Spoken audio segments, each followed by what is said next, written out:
Hello my dear students, क्या हाल है। I hope आप सब बढ़िया होंगे। मेरे प्यारे बच्चों, एक बार फिर से स्वागत है आपके अपने यूट्यूब चैनल, आपके अपने परिवार मनोज कोचिंग सेंटर में। मेरे प्यारे बच्चों, जैसा कि आप सब जानते हैं, आज हम लंबे समय के बाद आप सबसे मिल रहे हैं और काफ़ी लंबे समय के बाद आपको ये वीडियो प्रोवाइड करा रहे हैं। देखिए, आज की वीडियो में हम जो सीखेंगे बेटा, वो है सामाजिक विज्ञान कक्षा 10 का पाठ नंबर 1, यूरोप में राष्ट्रवाद का उदय। मेरे प्यारे बच्चों, आज से आपकी रोज़ाना क्लासेस यूट्यूब पर चला करेंगी और डेली आपको सामाजिक विज्ञान तथा अन्य सब्जेक्टों की भी वीडियो आपको मिल जाया करेंगी। आज से फ़िलहाल हम आज की वीडियो में जो देख रहे हैं मेरे प्यारे बच्चों, वो है सामाजिक विज्ञान के भाग इतिहास। इतिहास का पहला पाठ है बेटा, यूरोप में राष्ट्रवाद का उदय। हम सभी सामाजिक विज्ञान के सभी चैप्टर के बेटा आपको वीडियो प्रोवाइड कराएंगे। आप हमारे चैनल पर लगातार बने रहिए, जिससे आपका कोई भी प्रश्न बोर्ड एग्जाम में ना छूटे। और हाँ, ये बात हम आपको बता दें बेटा, जिस प्रकार 2024 का रिजल्ट बहुत ही अच्छा रहा था, ठीक उसी प्रकार हमें इस बार भी बहुत मेहनत करना है, जिससे यूपी बोर्ड रिजल्ट 2025 का भी जब आपके एग्ज़ाम हो तो कोई भी प्रश्न ना छूटे और आपका रिजल्ट भी बहुत ही अच्छा और शानदार रहे। तो चलिए मेरे प्यारे बच्चों, आपको एक बात हम और बता दें। आपके जो बोर्ड एग्ज़ाम में बेटा, जैसे सामाजिक विज्ञान में 4 भाग होते हैं: इतिहास, भूगोल, नागरिक शास्त्र और अर्थशास्त्र। तो इन सभी में जो क्वेश्चन आते हैं वो किस प्रकार से आते हैं, मैं इतिहास में बेटा सभी चैप्टर वाइज आपको कराऊंगा। अब जैसे सबसे पहले बेटा बहुविकल्पी आते हैं, जिसे हम एमसीक्यू भी कहते हैं।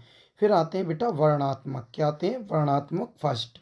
फिर आते हैं मेरे प्यारे बच्चों वर्णात्मक सेकंड।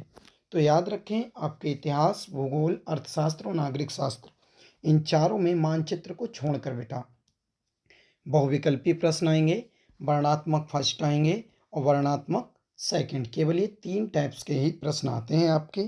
तो मैं आपको केवल 3 टाइप्स के ही क्वेश्चन कराऊंगा और अपने अच्छे से फेयर बना लें, क्योंकि एक तरफ से पूरी सामाजिक विज्ञान आज से आपके अपने यूट्यूब चैनल पर शुरू होने जा रही है।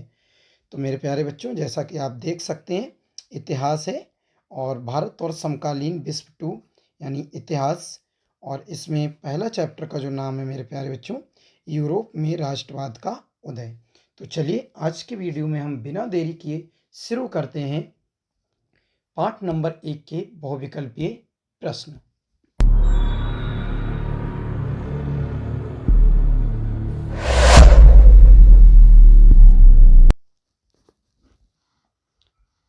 देखें मेरे प्यारे बच्चों, ये तो आपको पता ही होगा कि बहुविकल्पीय प्रश्न बेटा एक प्रश्न 1 नंबर का आता है।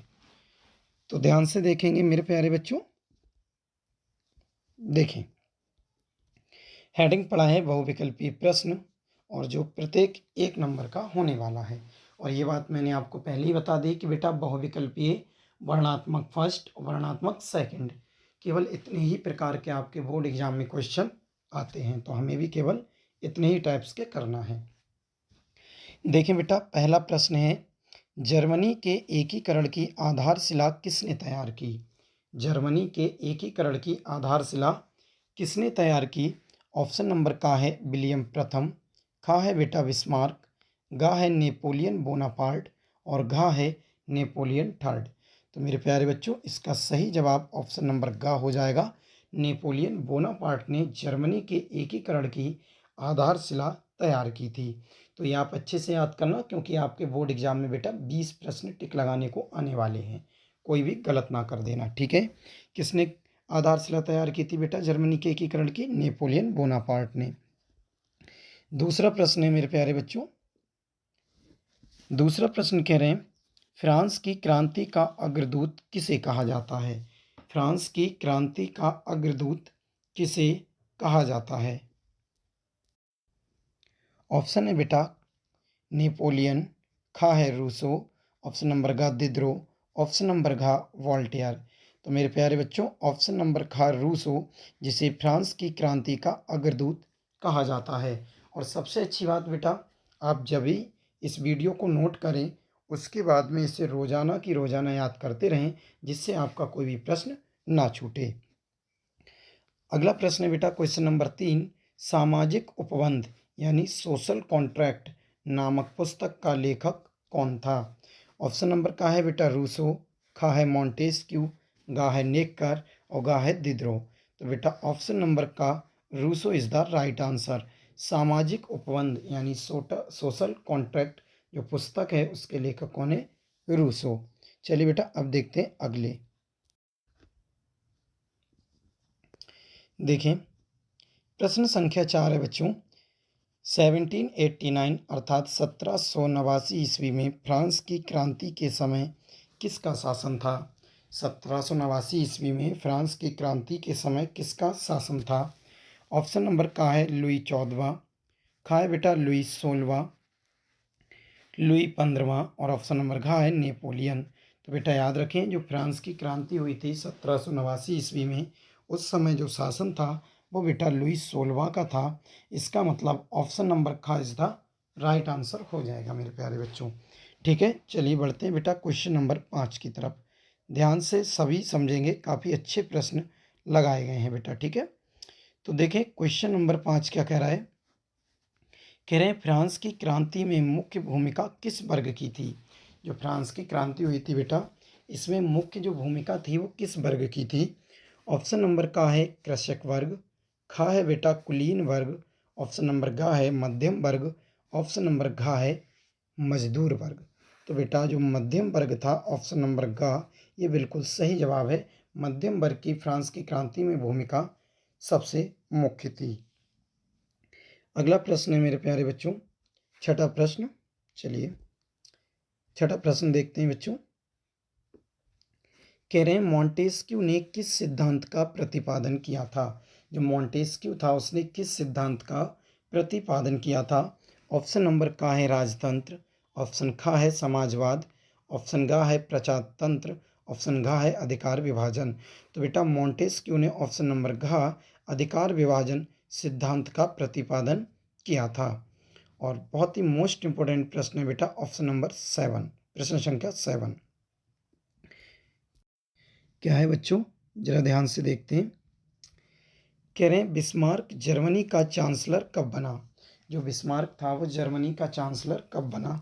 ऑप्शन नंबर का है 1848 ईस्वी में, ऑप्शन खा है 1856 ईस्वी में, ऑप्शन गा है बेटा 1860 ईस्वी में, ऑप्शन घा है 1862 ईस्वी में। तो 1862 ईस्वी में बेटा बिस्मार्क जो था वो जर्मनी का चांसलर बना था। किस सन में? 1862 ईस्वी में। चलिए अब देखते हैं प्रश्न संख्या 8। बेटा प्रश्न संख्या 8 है द स्पिरिट ऑफ लॉ नामक पुस्तक का लेखक कौन था?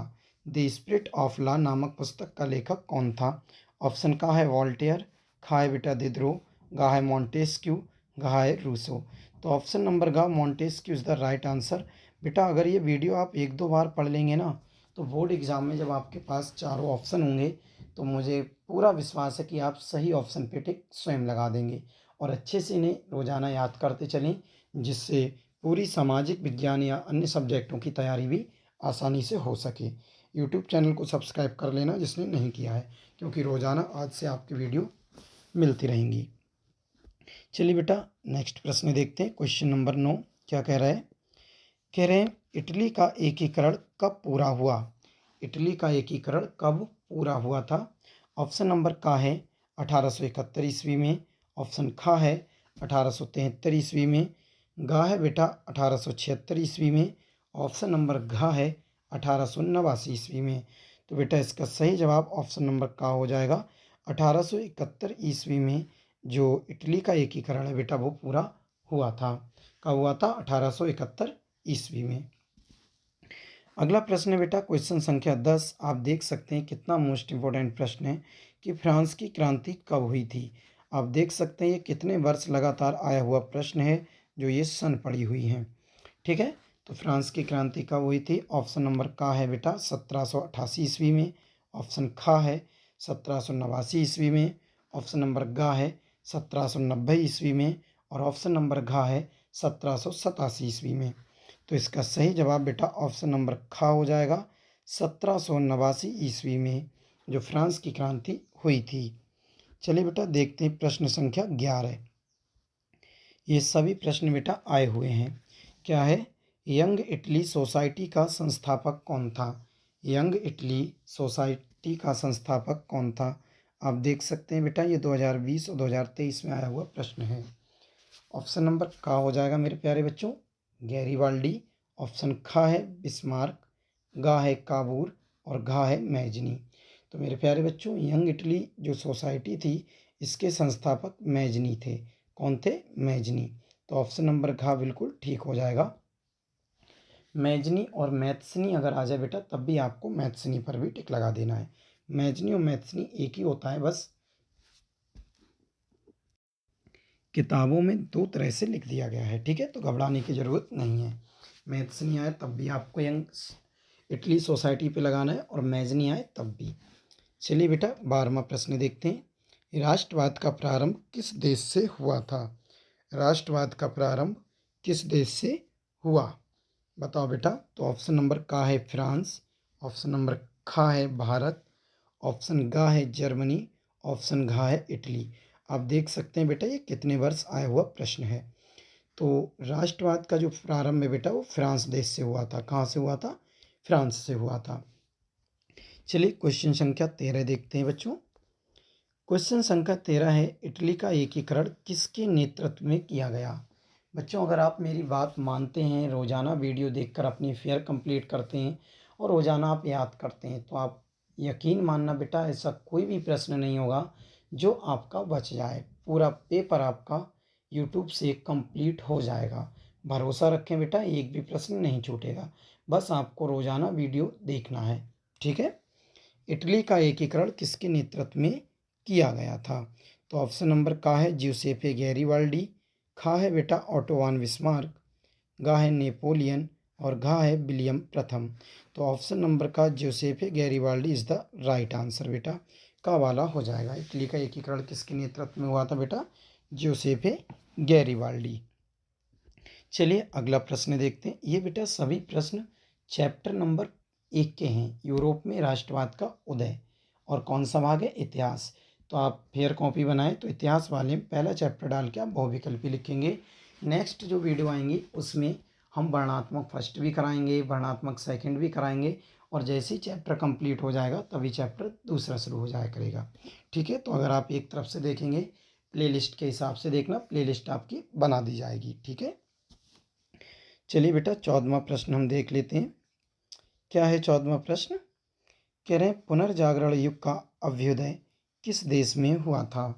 पुनर्जागरण युग का अभ्युदय किस देश में हुआ था?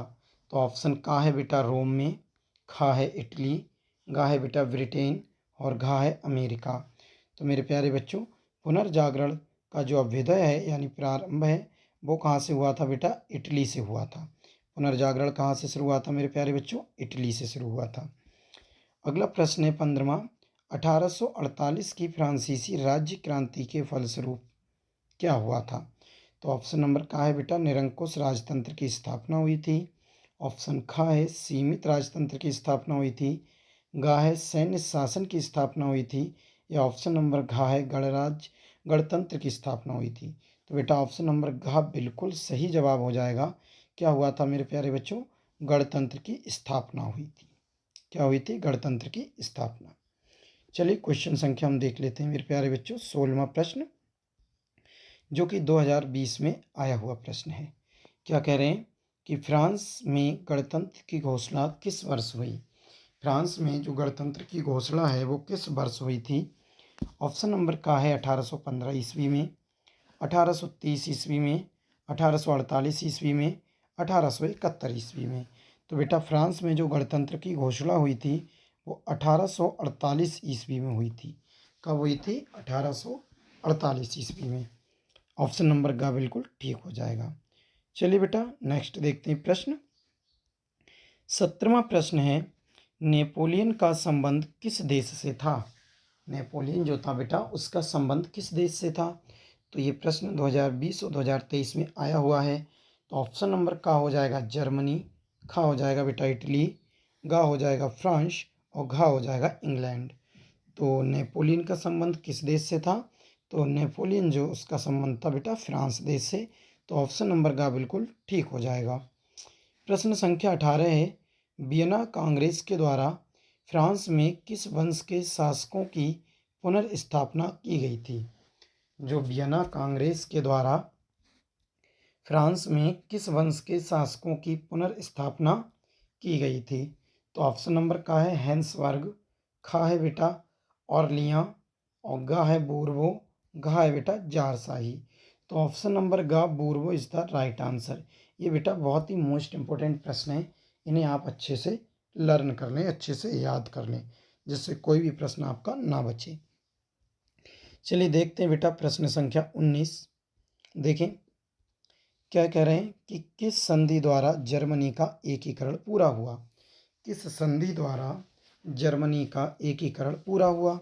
ऑप्शन नंबर का है बेटा डेनमार्क की संधि द्वारा, खा है गैस्टीन की संधि द्वारा, गा है बेटा प्राग की संधि द्वारा और घा है फ्रैंकफर्ट की संधि द्वारा।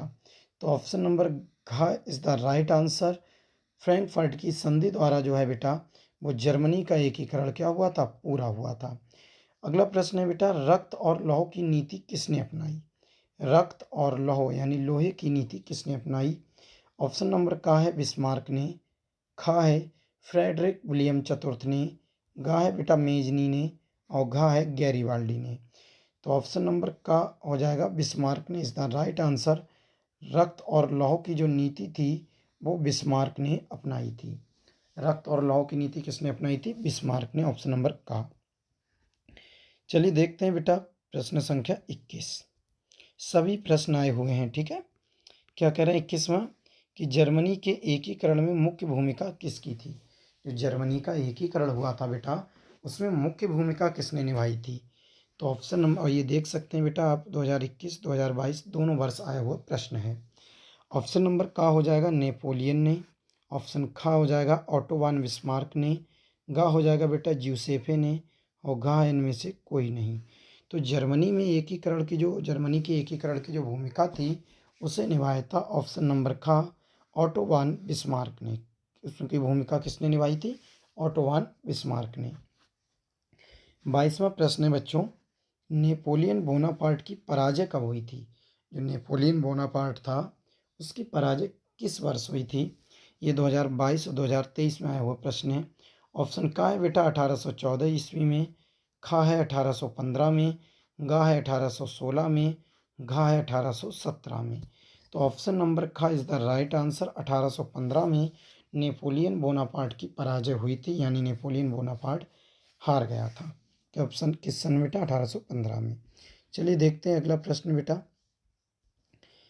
कह रहे हैं अगला प्रश्न है 23वां, ऑटो वान बिस्मार्क का संबंध किस देश से था? जो ऑटो वान बिस्मार्क था इसका संबंध किस देश से था? ये प्रश्न आप देख सकते हैं बेटा 2022 2023 में वो प्रश्न है। ऑप्शन नंबर का हो जाएगा इटली, खा हो जाएगा जर्मनी, गा है बेटा फ्रांस और घा है ब्रिटेन। तो ऑप्शन नंबर खा Germany is the right answer. Auto one Bismarck जब का जो संबंध था वो जर्मनी देश से था। अगला प्रश्न है बेटा 24, निम्नलिखित में से किसे 1871 में जर्मनी का प्रथम सम्राट घोषित किया गया? निम्नलिखित में से किसे 1871 में जर्मनी का प्रथम सम्राट घोषित किया गया? ऑप्शन नंबर का हो जाएगा विलियम प्रथम, खा है बेटा विलियम द्वितीय और गा है फ्रेडरिक विल्हेम प्रथम और घा हो जाएगा बेटा फ्रेडरिक विल्हेम चतुर्थ। तो आपको ये बात पता होना चाहिए जो 1831 में जो जर्मनी का सम्राट बनाया गया था बेटा वो विलियम प्रथम को बनाया गया था। किसे बनाया गया था? विलियम प्रथम को। इन्हें अच्छे से आप याद कर लेना। चलिए अगला प्रश्न देखते हैं बेटा 25वें नंबर का प्रश्न, ध्यान से देखेंगे। कह रहे हैं 1789 में फ्रांस किस प्रकार का राज्य था? 1789 में फ्रांस किस प्रकार का राज्य था? तो ये 2022 और 23 में आया हुआ बेटा प्रश्न है। तो ऑप्शन नंबर का हो जाएगा असीमित राजतंत्र, खा है बेटा सीमित राजतंत्र, गा है प्रजातंत्र और घा है गणतंत्र। तो इसका सही जवाब हो जाएगा बेटा 1789 में जो फ्रांस था वो था ऑप्शन नंबर का असीमित राजतंत्र था। कैसा था बेटा? असीमित राजतंत्र। अगला प्रश्न है 26। निम्नलिखित में से कौन सा देश केंद्रीय शक्तियों में सम्मिलित था? निम्नलिखित में से कौन सा देश केंद्रीय शक्तियों में सम्मिलित था? ऑप्शन नंबर का है बेटा ब्रिटेन, खा है फ्रांस, गा है जर्मनी और घा है रूस। बताओ बेटा कौन सा सम्मिलित था केंद्रीय शक्तियों में? तो ऑप्शन नंबर गा Germany is the right answer. Germany जो था वो केंद्रीय शक्तियों में सम्मिलित था। चलिए 27वें नंबर का प्रश्न देख लेते हैं बच्चों। कह रहे हैं निम्नलिखित में से यह कथन किसका है? कथन मतलब एक बात कही गई है, ये किसका कथन है या किसने कही है? कि जब फ्रांस छींकता है तो बाकी यूरोप को सर्दी जुकाम हो जाता है। जब फ्रांस छींकता है तो बाकी यूरोप को सर्दी जुकाम हो जाता है। ये आप देख सकते हैं 2022 और 23 में आया हुआ प्रश्न है। ऑप्शन नंबर का है काबूल, ऑप्शन नंबर खा है बिस्मार्क, गा है मेत्सनी और गा है मैटरनिक। तो आप सभी जानते हैं मेरे प्यारे बच्चों, ऑप्शन नंबर घा Metternich is the right answer. जब फ्रांस छींकता है और बाकी यूरोप को सर्दी जुकाम हो जाता है, ये किसने कहा था? मैटरनिक ने कहा था। 28वें नंबर का प्रश्न है ज्यूसेपे मेत्सनी द्वारा स्थापित गुप्त संगठन कौन सा था? ज्यूसेपे मेत्सनी द्वारा स्थापित गुप्त संगठन कौन सा था? ये 2022 में आया हुआ बेटा प्रश्न है। तो ऑप्शन नंबर का है यंग इटली, खा है यंग फ्रांस, गा है यंग प्रशा और घा है यंग जर्मनी। तो बेटा जो ज्यूसेपे मेत्सनी या मेजनी था, उसने जो गुप्त संगठन चलाया था उसका नाम था यंग इटली। क्या था बेटा? Young Italy. ऑप्शन नंबर का। चलिए अगला प्रश्न देख लेते हैं बच्चों। 29 नंबर का प्रश्न है, काफ़ी अच्छा प्रश्न है बच्चों। देखें क्या कह रहे हैं। जर्मन संस्कृति में वोक्सजिस्ट का आशय क्या था? जर्मनी संस्कृति में वोक्सजिस्ट का क्या आशय था, क्या मतलब था?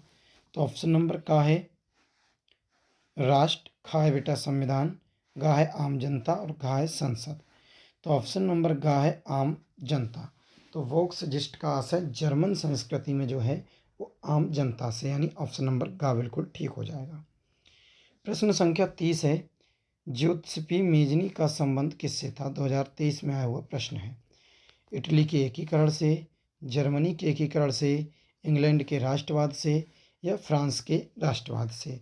तो आपको मैंने पहले भी बताया था कि जो मेजनी या मेत्सनी का संबंध है वो इटली के एकीकरण से, यानी ऑप्शन नंबर का इज द राइट आंसर। ठीक है, चलिए 31वें नंबर का प्रश्न देखते हैं बच्चों। कह रहे हैं वियना की संधि कब हुई थी? वियना की संधि कब हुई थी? ऑप्शन नंबर का है 1814 में, खा है 1815 में, गा है 1816 में और घा है 1817 में। तो जो वियना की संधि थी मेरे प्यारे बच्चों, वो हुई थी 1815 ईस्वी में। कब हुई थी? 1815 ईस्वी में, यानी ऑप्शन नंबर खा। चलिए अगले देखते हैं बच्चों। 32वें नंबर का प्रश्न, ध्यान दें जरा। कह रहे हैं निरंकुशवाद का तात्पर्य क्या है? निरंकुशवाद का तात्पर्य क्या है, यानी मतलब क्या है? तो ऑप्शन नंबर का है, ध्यान से देखेंगे, अच्छा प्रश्न है, कि ऐसी शासन व्यवस्था जिसमें सत्ता पर जनता का अंकुश होता है, या फिर खा है ऐसी शासन व्यवस्था जिसमें सत्ता पर किसी का अंकुश नहीं होता, या गा है बेटा ऐसी शासन व्यवस्था जिसमें सत्ता पर कुछ व्यक्तियों का अंकुश होता है, या घा है बेटा ऐसी शासन व्यवस्था जिसमें बहुसंख्यक का सत्ता पर अंकुश होता है। तो निरंकुशवाद कहते हैं बेटा ऑप्शन नंबर गा को ऐसी शासन व्यवस्था जिसमें सत्ता पर कुछ व्यक्तियों का अंकुश होता है। ठीक है, ऐसी शासन व्यवस्था जिसमें सत्ता पर कुछ व्यक्तियों का अंकुश होता है क्या कहलाती है? निरंकुशवाद। चलिए अगला प्रश्न देखते हैं। 33वें नंबर का प्रश्न कह रहे हैं उदारवाद से क्या तात्पर्य है? क्या है बेटा? उदारवाद से क्या तात्पर्य है? ऑप्शन नंबर का है निजी संपत्ति का अभाव, ऑप्शन नंबर खा है राज्य द्वारा आर्थिक गतिविधियों पर पाबंदी, ऑप्शन नंबर गा है व्यक्ति को स्वतंत्रता तथा कानून के समक्ष समानता, ऑप्शन नंबर घा है कुछ लोगों के हाथ में शासन की शक्ति। तो उदारवाद से तात्पर्य पूछा गया है मेरे प्यारे बच्चों, उदारवाद का अर्थ। तो इसका सही जवाब हो जाएगा ऑप्शन नंबर का व्यक्ति को स्वतंत्रता तथा कानून के समक्ष समानता जो होता है वो उदारवाद कहलाता है। चलिए अपनी वीडियो का अंतिम प्रश्न यानी 34वां प्रश्न देखते हैं। कहना है निम्नलिखित में से किसे 1871 में जर्मनी का प्रथम सम्राट घोषित किया गया था। ऑप्शन नंबर का है कैसर विलियम प्रथम को, विलियम द्वितीय को, फ्रेडरिक विल्हेम प्रथम को, ऑटो वान बिस्मार्क को। तो ऊपर भी बताया था मैंने कि कैसर विलियम प्रथम को जर्मनी का प्रथम सम्राट घोषित किया गया था। आई होप मेरे प्यारे बच्चों, तो ये था हमारे वीडियो का अंतिम प्रश्न। आई होप आपको ये सभी प्रश्न अच्छे से समझ में आए होंगे। बेटा इन्हें अच्छे से आप कॉपी में नोट कर लें। कॉपी में नोट करने के बाद आप इन्हें अच्छे से याद कर लें। मेरे प्यारे बच्चों, अगर किसी भी प्रश्न में डाउट हो तो आप कमेंट्स बॉक्स में मैसेज करके पूछ सकते हैं। और यदि ये वीडियो आपको पसंद आई हो तो बेटा इसे लाइक कर दें, कमेंट्स करके बताएं वीडियो कैसी लगी। और अगर ये वीडियो पसंद आई है तो क्या इस सीरीज को हम अगले बढ़ा सकते हैं, ये भी कमेंट्स में अवश्य बताएं। चलिए माय डियर स्टूडेंट्स, मिलते हैं किसी नेक्स्ट वीडियो में। तब तक के लिए थैंक्स फॉर वॉचिंग। जय हिंद, जय भारत।